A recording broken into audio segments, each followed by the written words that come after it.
जंतर मंतर पर खिलाड़ियों को समर्थन देने चंद्रशेखर पहुंचे, भीम आर्मी के चीफ। और सीधा सवाल उन्हीं से है कि चंद्रशेखर जी, जब आप जंतर मंतर पर हैं तो प्रधानमंत्री देश को संबोधित कर रहे हैं, मन की बात 100वां एपिसोड, और कह रहे हैं कि बेटी बचाओ बेटी पढ़ाओ, या फिर जो पब्लिक प्लेटफॉर्म है उससे वो कनेक्ट हो रहे हैं। ऐसे पहले प्रधानमंत्री हैं जिनका मन की बात 100 एपिसोड पूरा हो रहा है और वो देश को संबोधित कर रहे हैं, और आप जंतर मंतर पर इनको प्रदर्शन कर रहे हैं कि न्याय और हक नहीं। बेटी बचाओ किससे? बीजेपी के एमपी से, फेडरेशन के अध्यक्ष से। यही तो हम लोग मांग कर रहे हैं, यही तो नारे, इसी नारे पे तो चर्चा कर रहे हैं, बेटी बचाओ। लेकिन किससे? चिन्मय आनंद जी से, कुलदीप सेंगर से। बेटी बचाओ आशा राम जी से, राम रहीम जी से। यही तो इसी नारे की तो बात कर रहे हैं ना। वही बेटियां जिन्होंने देश का नाम अंतर्राष्ट्रीय पटल पे गौरवान्वित किया, जिनकी वजह से प्राइम मिनिस्टर ने, मैंने देखा कोई ऐसा खिलाड़ी नहीं बचा जिससे वीडियो कॉल पे बात नहीं की, मीडिया का कैमरा वहां लगा के, और उसका प्रदर्शन नहीं किया कि देखो मैं खिलाड़ियों के साथ खड़ा हूँ।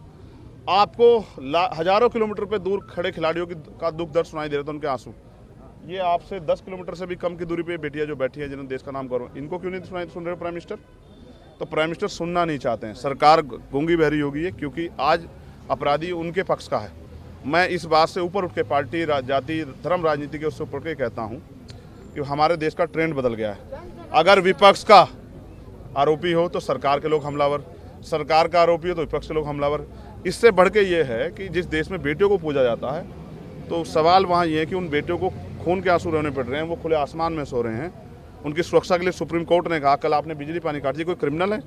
ये तो वो हैं जिन्होंने अपना खून पसीना एक किया, मिट्टी में लोटे, तब जाके देश को मेडल मिला। लेकिन चंद्रशेखर जी, सवाल ये है कि वही ब्रजभूषण सिंह कह रहे हैं कि हम 6 बार के चुने हुए सांसद हैं, और चूंकि दीपेंद्र हुड्डा को उन्होंने 2011 में हराया था, तो एक लॉबी हरियाणा की काम कर रही है जो उनका पक्ष है। जब आप खिलाड़ियों से बात कर रहे थे तो क्या उन लोगों ने ऐसा कहा कि 164 के बयान को लेकर, चूँकि 4 जो मामले इसी 21 अशोका रोड जो उनका घर है वहाँ से हुए हैं, तो इनकी लड़ाई आप उत्तर प्रदेश में कैसे आगे ले जाएंगे? सवाल ये। देश में आगे ले जाएंगे। हम पे जो संगठन है वो देश में है, 24-25 स्टेट में। आप देखना 2 दिन बाद हमने अच्छे तानाशाह झुकते देखे हैं। इनकी तो हैसियत क्या है?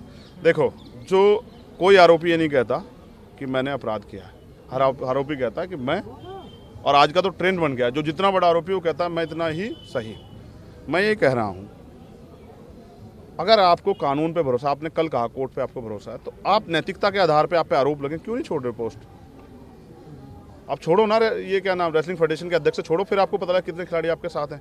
ये लड़ाई जाटों की नहीं है, ये जो माहौल बनाया जा रहा है ये गलत है। आज मैं इसलिए मैं यहाँ खड़ा हूँ कि जब इस देश में CAN पर NRC एक धर्म के खिलाफ लागू है, तब मुझे खड़ा होकर बताना पड़ता है कि नहीं, ये कॉन्स्टिट्यूशन का वायलेशन है। अगर आज ये बहन बेटियाँ बैठी हैं तो ये कॉन्स्टिट्यूशन का वायलेशन है कि उन बेटियों के साथ खिलवाड़ हो रहा है कानून के तौर पे। अगर ये FIR के लिए कोर्ट को आदेश करना पड़ा तो इसका मतलब बताओ सरकार शामिल है या नहीं है।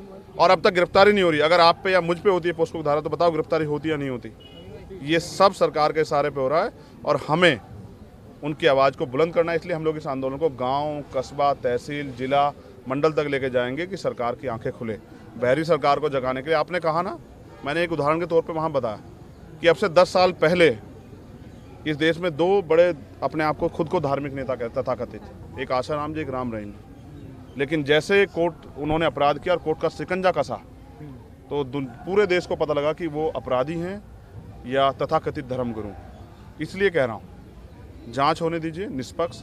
जिन्होंने जांच की है वो जांच सरकार के लोग ना हो, सरकार के नेता ना हो। इसलिए सुप्रीम कोर्ट की निगरानी में जांच हो और गिरफ्तार होने दीजिए, तब आपको पता लग जाएगा दूध का दूध पानी का पानी जाएगा और न्याय भी सुनिश्चित होगा। उनकी यही मांग है, वो कोई पैसा नहीं मांग रहे हैं, कोई पद नहीं मांग रहे हैं, बस एक ही मांग कर रहे हैं, खिलाड़ियों के भविष्य का खिलवाड़ ना की जाए। प्रधानमंत्री के 100वें एपिसोड पर क्या कहेंगे? मन की बात सुन तो लें, मन की बात करने वाले प्राइम मिनिस्टर, इनकी बच्चियों की बात भी सुन लें। और बड़ी बात ये है, अगर 10 किलोमीटर से नहीं आ पा रहे तो 1000 किलोमीटर का दिखावा क्यों कर रहे थे सर? आओ ना 10 किलोमीटर आके इनके बीच में बैठो ना, इनकी बात जान लो।